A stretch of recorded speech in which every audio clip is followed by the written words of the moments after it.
filme du? Nei, de skal ikke filme, de skal ta bilder. Tannlege Pedersen, vær så god. Ikke film. Jeg tror Jules i kjeften, mann. Hallo, lukk opp kjeften.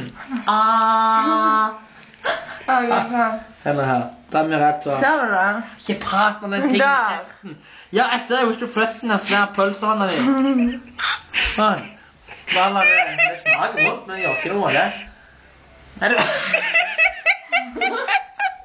Hvis ikke det går, så tygger du. Tobakk. Kan jeg spytte nå? Ja, bare la det litt. Vær så god spytt, må du si. Si vær så god spytt. Ja, vær så god spytt. Men jeg har mitt enda her.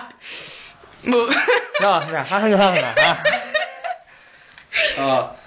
Så la det funke litt, så skal det bli bedre. Hvis det ikke så må du prøve å dele en sneip i to, så tygger du. Så stapper du i hullet. Du har helt oljete på leppene. Ja, for det er jo et smørmiddel. Bare ikke bruk den.